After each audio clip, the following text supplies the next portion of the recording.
Earn a degree from the University of Hertfordshire at SLT Mobitel Nebula.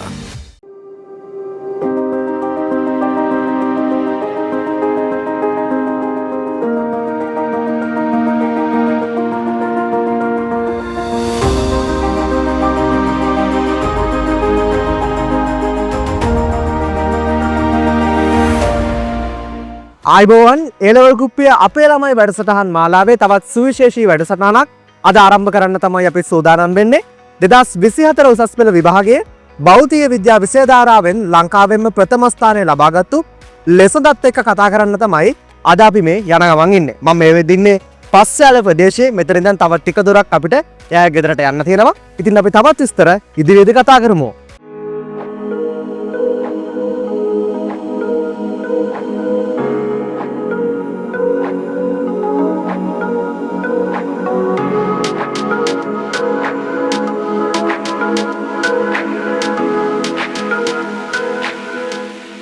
අද අපි හොයාගෙන යන අතිදක්ෂයාගේ ගෙදරට මම මේ විදිහට ඉතාමත් ආසන්නයේ ඉන්නේ.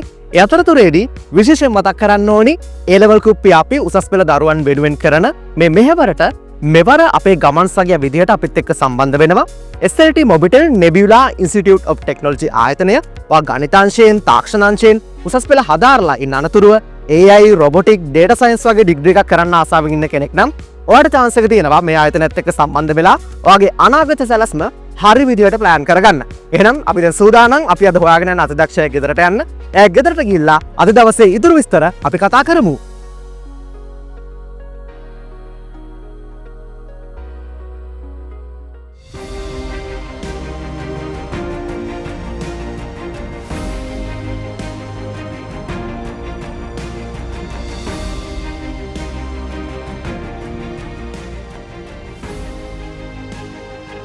මේ ඉන්නේ ලෙසඳුරන්සර 2024 උසස් පෙළ විභාගයේ භෞතික විද්‍යා විෂය ධාරාවෙන් ලංකාවෙන්ම ප්‍රථම ස්ථානය ලබාගත්තු කෙනා. ලෙසඳු ඔයා A level කුප්පිය අපේ ළමයි වැඩසටහන් මාලාවේ මීට කලින් වැඩසටහන් බලලා තියෙනවද? ඔය ඇත්තටම මම මානෙත් අයියාගේ වීඩියෝ එක බලලා තිබ්බා. ඊට පස්සේ සහන් අයියාගේ වීඩියෝ එක බලලා තිබ්බා. ඉතින් ඒවයි අර ගොඩක් ගන්න තියෙන දේවල් ගොඩක් තියෙනවා කියලා මම හිතනවා. ඔව් ගොඩක් සතුටුයි අපේ වැඩසටහන් බලලා තියෙන එක ගැන. මේ වීඩියෝ එක බලන ඔයත් ලබන පාර ලංකාවේ ප්‍රථමයෙක් වෙන්න අවස්ථාව තියෙනවා. ඉතින් අද ලෙසඳුත් එක්ක අපිට ගොඩක් දේවල් කතා කරන්න ඉතුරුලා තියෙනවා. අපි සාකච්ඡාවේදී ඉතුරු වැදගත් විස්තර කතා කරමු.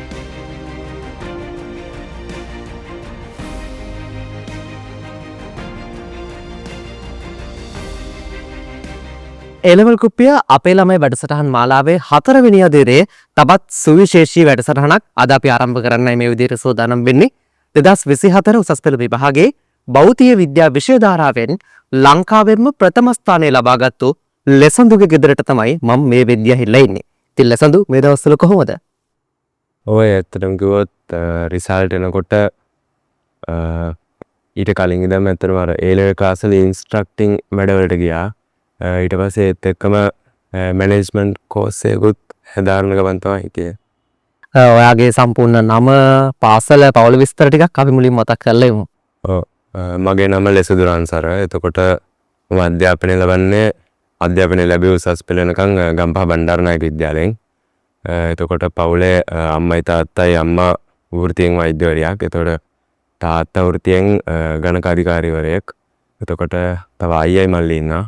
අයියා මොරටුව විශ්වවිද්‍යාලයේ දෙවන වර්ෂයේ ඉගෙනුම ලබනවා. එතකොට මල්ලි 2025 වර්ෂයේ උසස් පෙළට පෙනී සිටින්න ඉන්න බලාපොරොත්තු වෙනවා. හොඳයි ලෙසදු. අද වෙද්දී ඔයාගේ මේ වැඩසටහන බලාපොරොත්තු වෙන උසස් පෙළට භෞතික විද්‍යා විෂය ධාරාවෙන් හදාරන නංගිලා මල්ලිලා ගොඩක් මග බලාගෙන ඉන්නවා. ඒ හැමෝටම පැහැදිලිව දැනගන්නත් එක්ක අපි ඔයාගේ රිසල්ට් එක රෑන්ක් එක ඉසෙට් ඩිස්කෝ එක මතක් කරලා ඉමු. ඔව් මම 2024 වර්ෂයේ උසස් පෙළට පෙනී ඉන්නේ ගණිතාංශයෙන්.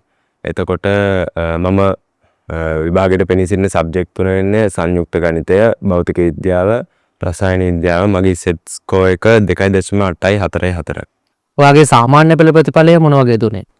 A9 තිබ්බේ.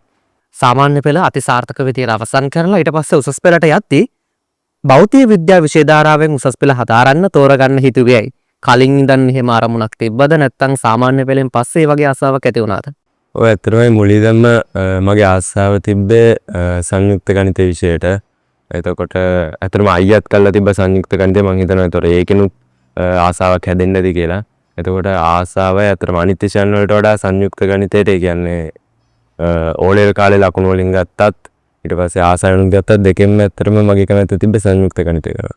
සංයුක්ත ගණිතයට තිබ්බ ආසාවත් එක්ක භෞතික විද්‍යා විෂය ධාරාවෙන් උසස් පෙළ හදාරලා අද වෙද්දී 2024 උසස් පෙළ කණ්ඩායමේ භෞතික විද්‍යා විෂය ධාරාවෙන් ලංකාවෙම ප්‍රථම ස්ථානය ලබා ගන්න බණ්ඩාරනායක විද්‍යාලයේ ඉගෙනුම ලැබපු ලෙසඳුට පුළුවන්කම ලැබිලා තියෙනවා.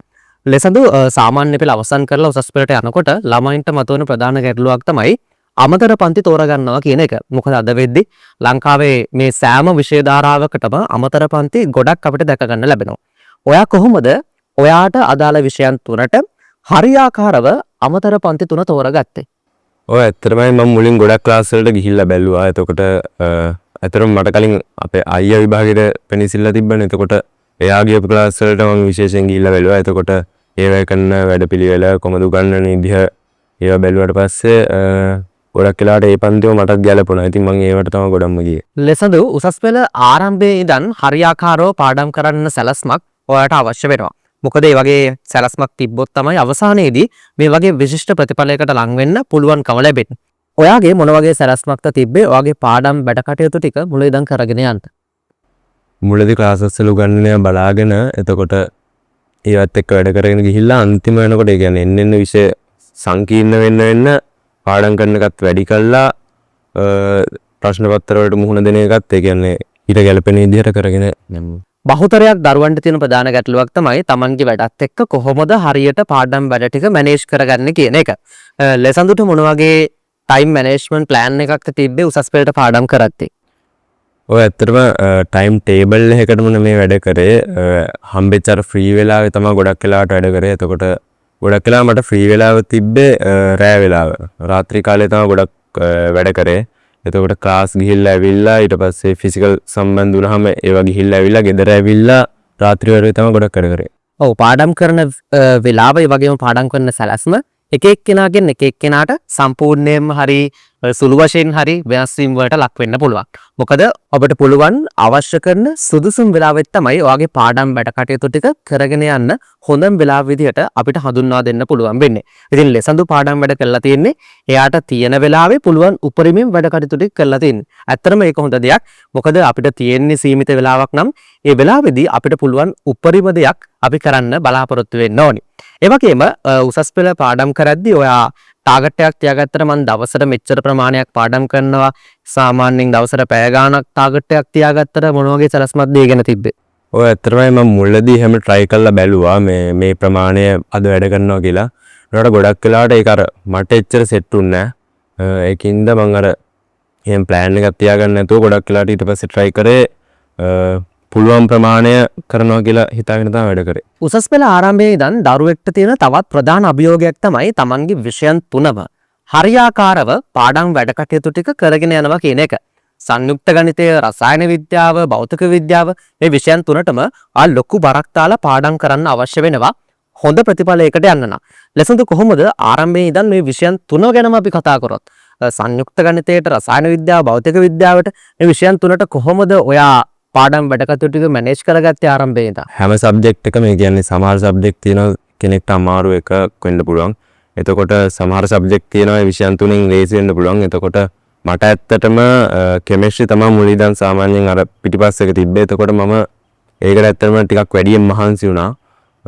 ඒ කියන්නේ අනිත් ඒවා දැන් ගොඩක් වෙලාවට කම්බයින්ඩ් මැත්ස් ෆිසික්ස් දැන් ක්ලාස් වෙලාවේ ගණන් ටික ඒ කියන්නේ ගණන් ටික හදලා සර් කියන එක අහන් හිටියම ගොඩක් වෙලාවට මට අර ඒක ෆිට වුණා. කියන්නේ ඒක වැදුනා. ඇත්තටම ක්ලාස් වෙලාවේ ඒ උගන්වන එකයි එතකොට එතන ගණන් හදන එකනේ ඇත්තටම මට ඒක මේ කරපු එක සෙට් වුණා. එතකොට ඒකට ගෙදර ඇවිල්ලා දුන්නේ මම ඇත්තටම අඩු කාලයක්. එතකොට කෙමිස්ට්‍රි වගේ ගත්තම ක්ලාස් එක කරාට පස්සේ ඇත්තටම මට ආපහු ගෙදර ඇවිල්ලත් ඒක බලන්න වුණා. ඒ කියන්නේ ඒක අර ක්ලාස් එකේදීම කරාට පස්සෙත් ආපහු ගෙදර ඇවිල්ලත් බැලුවොත් තමයි අර හොඳට අර මතකයට ගියේ. ඒකින්ද ඒකට ගෙදරදී වැඩි කාලයක් දුන්නා. ඒ වගේම මේ විෂයන් තුන ගැනම අපි කතා කරොත් සංයුක්ත ගණිතයේ විෂය හැරෙන්න රසායන විද්‍යාව, භෞතික විද්‍යාව, බහුවර්ණ ප්‍රශ්න පත්‍රත් තියෙනවා. මේ විෂයන් දෙකේ බහුවර්ණ වලට ඔයා කොහොමද සූදානම් වුණේ විභාගයට කලින්? ෆිසික්ස්, කෙමිස්ට්‍රි දෙකේම ගත්තම MCQ තියෙනවා. එතකොට මේ දෙකේම MCQ කරන්න නම් ඇත්තටම හොඳ තියරි නොලෙජ් එකක් තියෙන්න ඕනේ. එතකොට සිලබස් එක ගැන හොඳ අවබෝධයක් තියෙන්න ඕනේ MCQ කරන්න නම්. මොකද සමහර MCQ තියෙන්න පුළුවන් සිලබස් එකේ අර අහුමුළු වලින් අහන MCQ. එතකොට ඒවත් හරියට කරන්න නම් මුළු සිලබස් එක ගැනම හොඳ අවබෝධයක් තියෙන්න ඕනේ. ඊට අමතරව දැන් MCQ වල එහෙම අර අහුමුළු වලින් අහන ප්‍රශ්න අරනම තව තියෙනවා ගණන් හදන ප්‍රශ්නක් තියෙනවා. එතකොට ඒවට උත්තර දෙන්න ඇත්තටම අර හොඳ ප්‍රැක්ටිස් එකක් තියෙන්නත් ඕනේ ගණන් හදලා. එතකොට මේ දෙකම තියාගෙන ඉන්න ඕනේ ඇත්තටම MCQ පේපරේ හොඳට කරන්න නම්. ඒ වගේම රචනා ප්‍රශ්න, ව්‍යුහගත රචනා ප්‍රශ්න වලටත් හොඳ සූදානමක් තියෙන්න ඕනේ. අපි ඒ ගැනත් මේ වගේම මතක් කරලා ඔය ඇත්තටම ස්ට්‍රක්චර්ඩ් එසේ ගත්තම ඒ කියන්නේ ඒවා අර ගොඩ ඒ කියන්නේ කලින් පේපර්ස් වල ඉඳන් මේ වෙනකම් අර යම්කිසි මොඩල් එකකට තමයි ඇවිල්ලා තියෙන්නේ. එතකොට මම හිතනවා අර පාස් පේපර්ස් කරලා ඒවා කළා ඊට පස්සේ දිගටම කරගෙන ආවම මම හිතනවා ඒක ගොඩක් දුරට තේරුම් ගන්න පුළුවන් කියලා.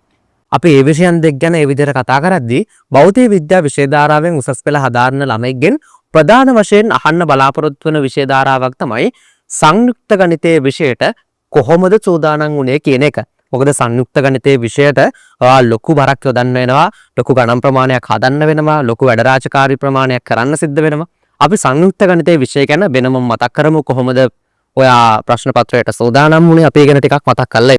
ඔය ඇත්තටම සංයුක්ත ගණිතය කිව්වා මේක ඇත්තටම මතක තියාගන්න දේවල් වලට වඩා අර ගණන් හදන පාර්ට් එක තමයි ගොඩක් තියෙන්නේ. ඒතකොට දැන් අපි ක්ලාස් වලට ගියත් ගොඩක් වෙලාවට ක්ලාස් වලත් කරන්නේ ගණන් හදන එක. එතකොට දැන් ඒ ක්ලාස් වල ගණන් හදන වෙලාවේ කියන්නේ ඉස්සෙල්ලා දැන් ගාන කියලා දීලා ගාන හදනකොට ඒක ඒ වෙලෙම පුළුවන් කරගත්තොත් ඇත්තටම ලොකු කාලයක් ඉතුරු කරගන්නත් පුළුවන් අනිත් කෙමිස්ට්‍රි වගේ පාඩම් කරන සබ්ජෙක්ට් වලට. ගෙදරදී එතකොට කම්බයින් වලට දෙන්න ඕන කාලය අඩු වෙන හින්දා එතකොට මට ඇත්තටම දැන් ක්ලාස් වල කරන එක ඒ වෙලාවෙම මම ගොඩක් වෙලාවට තේරුම් ගන්න බැලුවා. එතකොට ඇත්තටම මුලදී ඒක ඇත්තටම ලේසි. අගට එන්න චුට්ටක් ඒක අර විෂය කරුණු වල සංකීර්ණත්වය එතකොට ඒවයි ඒ කියන්නේ අගට එනකොට ඒ පාඩම් වල තියෙන සංකීර්ණත්වයෙන් හින්දා ඇත්තටම ඊට වඩා එන්න බර දෙන්න ඕන ප්‍රමාණය වැඩි වුණා.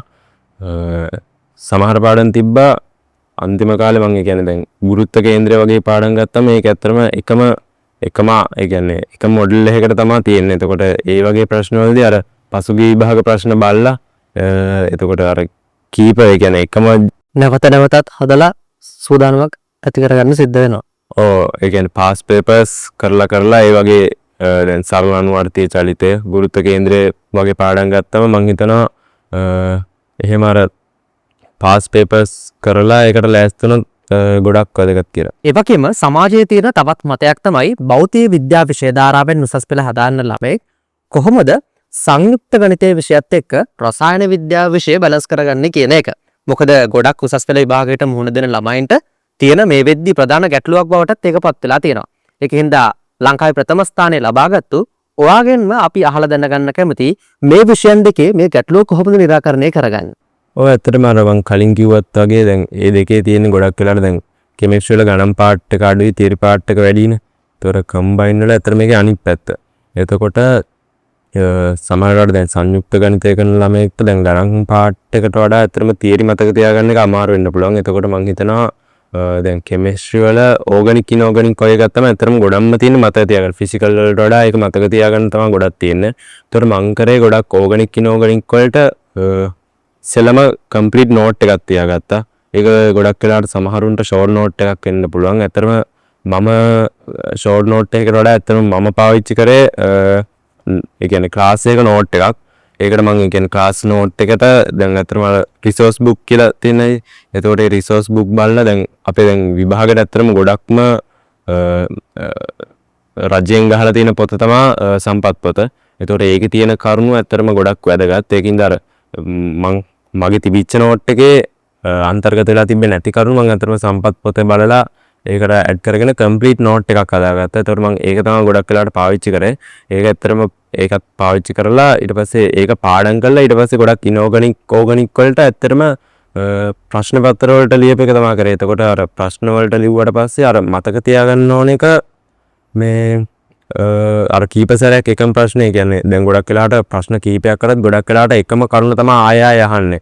ඒතකොට අර වැදගත් ඒවා ඇත්තටම ගොඩක් අර පාඩම් කරලා ඉවරලා ප්‍රශ්න කරාට පස්සේ ඒක අර මතකෙන් නැති වෙන එක කියන්නේ දිගටම මතකයේ තියෙනවා. ලෙසඳු මෙතෙන්දී අපිට මතක් කරා අමතර පොත්පත් විදිහට සම්පත් පොත් පාවිච්චි කරා කියලා. උසස් පෙළ හදාරන ඔයාලට අවශ්‍ය කරන සම්පත් පොත්පත් ඒ වගේම ඊටත් අමතරව ඔයාලට අවශ්‍ය කරන සියලුම බාහිර උසස් පෙළ පොත්පත් වලින් සමන්විත වන පොත්පත් වර්ග 2500කට අධික සංඛ්‍යාවක් තියෙන ලංකාවේ විශාලතම පොත්පත් එකතුව තියෙන A-level කුප්පිය ස්ටෝර් එකෙන් ඔයාටත් අවශ්‍ය කරන ඕනිම පොතක් ඒ වගේම ප්‍රශ්න පත්‍ර කට්ටලයක් ගෙදරටම ගෙන්න ගන්න පුළුවන්කම තියෙනවා. තිරේ දිස්සන මේ නම්බර් එකට කෝල් එකක් හරි WhatsApp message එකක් හරි දාන්න ඔයාට අවශ්‍ය කරන පොත්පත් ටික ඉක්මනින්ම ගෙදරට ගෙන්න ගන්න ඔයාට පුළුවන්කම තියෙනවා. ඒ වගේම ලෙසඳු මේ උසස් පෙළ කාල සීමාවෙදී ඔයා පාසලත් එක්ක දිගටම සම්බන්ධ වෙලා වැඩ කටයුතු ටික කරගෙන ආවද? වාර විභාග වලට කොහොමද සම්බන්ධ වුණේ? අපි ඒ ගැන ටිකක් මතක් කරමු. ඔය ඇත්තටමයි මම අර 12 වසරේ ධම්ම ගොඩක් ඉස්කෝලේ ගියා. එතකොට දැන් මුලදී නම් ඇත්තටම ඉස්කෝලේ ළමයි ප්‍රමාණය ගත්තත් වැඩි. එතකොට ඒ දවස්වල පීරියඩ් තුන සාමාන්‍ය විදියට වැඩ කරා. අන්තිමට ටික කාලයක් යනකොට ඇත්තටම ඉස්කෝලේ ළමයි අඩු වුණා. ඊට පස්සේ අර ටියුෂන් ක්ලාස් වලත් ඇත්තටම සතියේ දවස්වල දාන්න ගත්තට පස්සේ අර ඉස්කෝලේ යන්න දවස් 5ම යන්න තිබිච්ච chance එක ඇත්තටම අඩු වුණා. ඊට පස්සේ අපි සර්ලත් එක්ක කතා කරගෙන සතියේ දවස් 2ක් 3ක් වගේ ඇත්තටම ඉස්කෝලේ ගිහිල්ලා වැඩ කරා ඇත්තටම. වාර විභාග වලට සම්බන්ධ වුණාද දිගටම? කොහොමද ඒවයි ලකුණු තත්ත්වයන් තිබ්බේ කියලා අපි දැනගන්න කැමතියි. ඔව් ඇත්තටමයි අපේ වාර විභාගෙ තිබ්බේ 5ක් වගේ. මම ඒ 5ටම සහභාගී වුණා. ඒ වගේ ලකුණු තත්ත්වයන් හොඳ මට්ටමක තිබ්බද මුලේ ඉඳන් ආරම්භයේ මුලේ ඉඳන් අවසානයේ වෙනකම්? ඔය ඇත්තටමයි මුලදිම ගොඩක් ඉහළ ලකුණු තත්ත්වයක් තිබ්බා. ඒතකොට අපේ කම්බයින් මැත්ස් වලට ඇත්තටම ගොඩක් ඉහළ ලකුණක් තිබ්බා. ඊට පස්සේ සර් කිව්වා මේ ඔයා දිගටම වැඩ කරගෙන යන්න මේ හොඳ ලකුණක් ගන්න පුළුවන් වෙයි කියලා විභාගෙදී. ඊට පස්සේ ඇත්තටම මැද්දක් වෙනකොට ඒක පොඩ්ඩක් විතර අඩු වුණා. මොකද අර ටයිම් මැනේජ්මන්ට් පේපරේදී ටයිම් මැනේජ්මන්ට් එක පොඩ්ඩක් දුර්වල වුණා මගේ මැද හරියේදී. එතකොට ලකුණු පොඩ්ඩක් අඩු වුණා. ඊට පස්සේ සර් තව මේ මොකක් හරි මේ වෙන්න ඕන දෙයක් තියනවාද එහෙම ඇත්තටම කම්බයින් සර් තහුවා. ඊට පස්සේ මම ඇත්තටම අර ටයිම් මැනේජ්මන්ට් එක හදාගත්තේ මැදක් ගියාට පස්සේ. ටයිම් මැනේජ්මන්ට් කිව්ව මම පේපරේදී ටයිම් මැනේජ් කරගන්න විදිය හදාගත්තේ ඒ අර මැදක් ගියාට පස්සේ. ඒ වගේම ළමෙක්ට ගොඩක් අවශ්‍ය කරන දෙයක් තමයි මේ ප්‍රශ්න පත්‍රය හරියට වෙලාවට කරනවා කියන එක. ලෙසඳ කොහොමද ගෙදරදී මේ ප්‍රශ්න පත්‍ර වලට හරියට කාලකල්පනාකරණය සූදානම් කරගත්තේ? පසුගිය විභාග ප්‍රශ්න පත්‍රය වගේම අනුමාන ප්‍රශ්න පත්‍ර මේවා මොන වගේද කරේ? සාමාන්‍යයෙන් ගත්තොත් පසුගිය විභාග ප්‍රශ්න පත්‍ර කොපමණ ප්‍රමාණයක් විතර කරාද වර්ෂ ගණනාවක? ඔය පාස් පේපර්ස් කරන එක ගත්තම ඇත්තටම අපේ විභාග කිට්ටුවේ ඇත්තටම නිවාඩුවක් හම්බුණා. අර ගම් වතුර ප්‍රශ්නයක් කියලා ඒකේ දවස් ලොකු දවස් කිහිපයක නිවාඩුවක් හම්බුණා. එතකොට මට ඇත්තටම කරන්න පුළුවන් වුණේ අර පිළිවෙලකට පාස් පේපර්ස් ටික කරන්න හම්බුනේ ඒ වෙනකොට. ඒකෙන් මම හිතනවා ලොකු පුෂ් එකක් ආවා කියලා විභාගයට යන්න ගන්න. පාසල් වැඩ එක්ක ඒ වගේම අමතර පන්තිත් එක්ක පාඩම් කරන්න වෙලාව හදා ගන්නවා කියන එක ලොකු අභියෝගයක්. විශේෂයෙන්ම ගත්තොත් අමතර පන්ති ගිහිල්ලා පාඩම් කරන්න පටන් ගන්නවා කියන්නේ පාසල් ගිහිල්ලා පාඩම් කරන්න පටන් ගන්නවා කියන්නේ මානසිකයක් එක්ක තමයි පාඩම් කරන්න සිද්ධ වෙන්නේ. ඒ වගේ වෙලාවකට ඔයා කොහොමද වැඩ කරේ? සාමාන්‍යයෙන් පීඩනයක් ආවනම් ස්ට්‍රෙස් එකක් තිබ්බනම් ඒ වගේ වෙලාවට කොහොමද ළමෙක් වැඩ කරන්න ඕනි? අපි ඒ ගැන ටිකක් මතක් කරමු. ඔය ඇත්තටමයි මම මුලදී සබ්ජෙක්ට් 3ට ක්ලාස් 3කට යනකොට වඩා වැඩිපුර කීපයකට ගියා.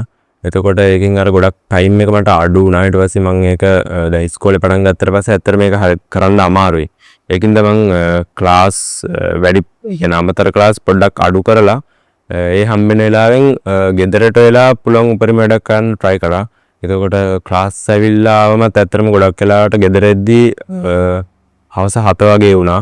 එතකොට මේ වොෂ් එකක් දාලා ඇවිල්ලා පාඩම් කරනකොට ඇත්තටම අර ගොඩක් නිදිමත කියන එක ආවා. එතකොට අර එක වෙලාවකින් පස්සේ ඒ කියන්නේ වෙලාවක් පන්න ගත්තට පස්සේ ඇත්තටම නිදිමත කියන එකත් අඩු වුණා. ඒ කියන්නේ අර එක වෙලාවක් වෙනකන් විතරයි අල්ලගෙන ඉන්න ඕනේ. ඊට පස්සේ වඩා ආයෙත් වැඩ ගන්න පුළුවන්කම තියෙනවා. ඔව් ඒ කියන්නේ එක වෙලාවක් දැන් හිතන්නකෝ දැන් නිදිමත කියන එක කොච්චර වෙලාවක් ටික වෙලාවක් අල්ලන් ඉඳියට පස්සේ ඇත්තටම මේක සාමාන්‍ය වෙලා නිදිමත කියන එක නැති වෙලා යනවා. ඊට පස්සේ දිගටම වුණත් ඔයාලට පාඩම් කරන්න පුළුවන්කම තියෙනවා. සාමාන්‍යයෙන් පාඩම් කරගෙන යද්දී එක දිගටම ફોකස් එක තියාගන්නවා කියන එක අනිවාර්යයෙන්ම වැදගත් වෙනවා. මොකද වෙන පැත්තකට අවධානය යන්න පුළුවන්, වෙන දෙයක් හිතෙන්න පුළුවන්. ඒ වගේ දෙයක් වෙලාවට අපිට මොන වගේ දෙයක්ද කරන්න පුළුවන්? ඇත්තටම ඒකත් අර ප්‍රැක්ටිස් කියන එක තමයි. කියන්නේ එක දිගට වැඩ කළා ප්‍රැක්ටිස් කරාට පස්සේ වෙන දෙයකට ෆෝකස් එක ගන්නට පස්සේ අපිට අර තේරෙනවා මේ අපි ෆෝකස් එක ගන්නවා කියලා. එතකොට ආපහු කරපු වැඩේට එන්න පුළුවන්. අර දිගටම එක දිගට වැඩ කළා අර ප්‍රැක්ටිස් එක තියාගත්තට පස්සේ. ලෙසන්දුට මුල ඉඳලම මේ වගේ අධිෂ්ඨානයක් තිබ්බද කවදාරි ලංකාවේ හොඳ ප්‍රතිඵලයකට ළඟා වෙනවා එහෙම නැත්නම් උසස් පෙළ හදාන්න අතරතුරේදී හිතනද මට හොඳ ප්‍රතිඵලයක් ලබා ගන්න පුළුවන් ලංකාවේ අයන් රෑන්ක් එකක් ලබා ගන්න පුළුවන් වේවි කියලා? ඇත්තටම අයියේ දැන් මුලදී දැන් පේපර් ක්ලාස් වලට සහභාගී වුණා මේ වෙයි ලකුණු එක ගත්තම සාමාන්‍යයෙන් ඉහළ මට්ටමක තිබ්බා. උපරිම මට්ටමම නෙමෙයි උනාට අර සාමාන්‍යයෙන් ඉහළ මට්ටමක තිබ්බා. එතකොට ඇත්තටම දැන් සර්ලත් කිව්වා වාට හොඳ ලකුණකට යන්න පුළුවන් කියලා. එතකොට මම හිතාගත්ත දිස්ත්‍රික්කේ මුල් අතරට එන්න තමයි මගේ ටාගට් එක තිබ්බේ.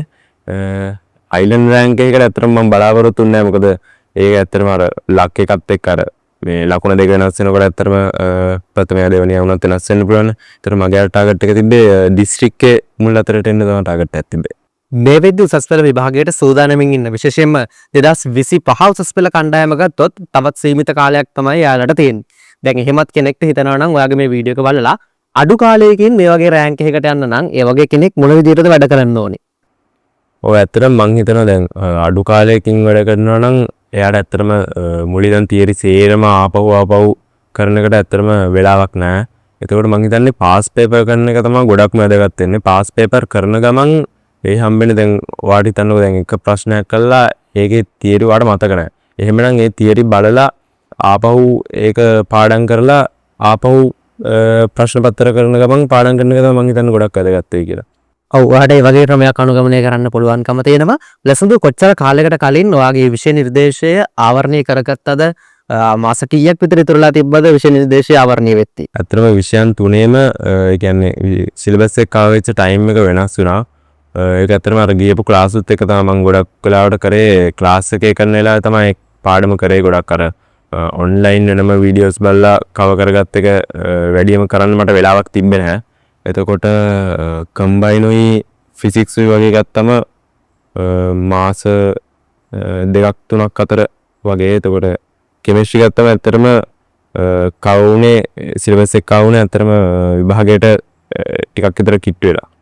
ඒ වගේම විභාගයට මුහුණ දෙන්න යද්දී දැන් අපි පාඩම් කරලා හැමදේටම සූදානම් වෙලා අවසාන මාසේ දෙක අවසාන දින කීපය ගත වෙනවා. මේ දවස් කීපෙදී මොන විදිහටද ඔයා වැඩ කරේ? සාමාන්‍යයෙන් කෙනෙකුට පීඩනයක් එන්න පුළුවන් මේ දවස් කීපෙදී කොච්චර හොඳට පාඩම් කරත්. ඒ වගේම තවත් කෙනෙක්ට අර හොඳ සූදානමක් තියෙන හින්දා බය නැතුව විභාගයට මුහුණ දෙන්න පුළුවන්කම උත් වෙනවා. ලෙසඳුට මොන වගේ තත්ත්වයක්ද තිබ්බේ මේ අවසාන මාස දින කීපෙදී?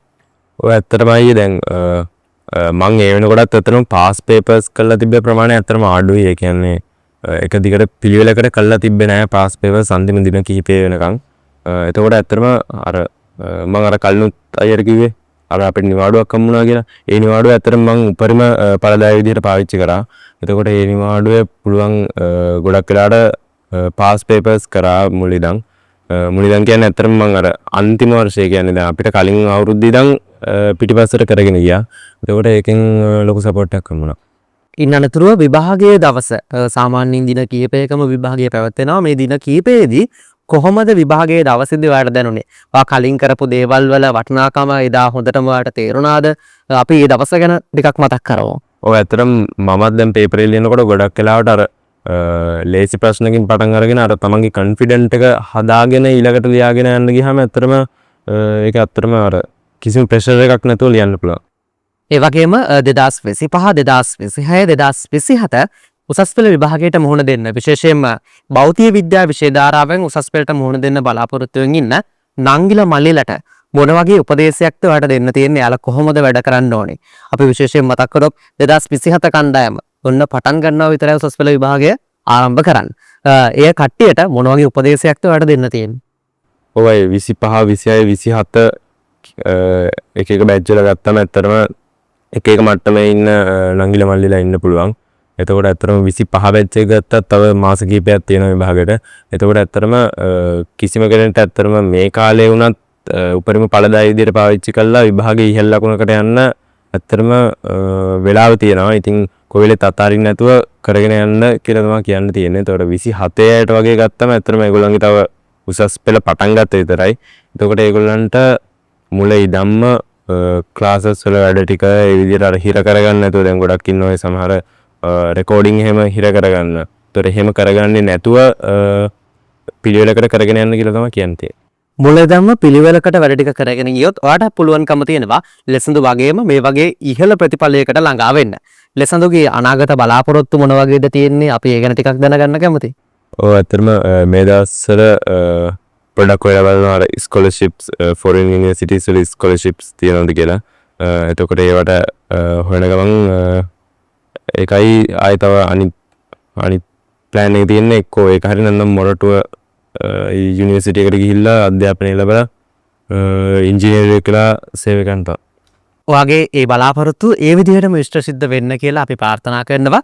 2024 උසස් පෙළ විභාගයේ භෞතික විද්‍යා විෂය ධාරාවෙන් ලංකාවෙන්ම ප්‍රථම ස්ථානය ලබාගත්තු ගම්පහ බණ්ඩාරනායක විද්‍යාලයේ ඉගෙනුම් ලැබපු ලෙසඳුත් එක්ක තමයි අද මේ විශේෂ සාකච්ඡාව අපි ඔයාලට අරගෙන ආවේ. ඉතින් ලෙසඳුගේ කතාබහෙන් ඔයාලට ගන්න වැදගත් ගොඩක් දේවල් අනිවාර්යෙන් තියෙනවා.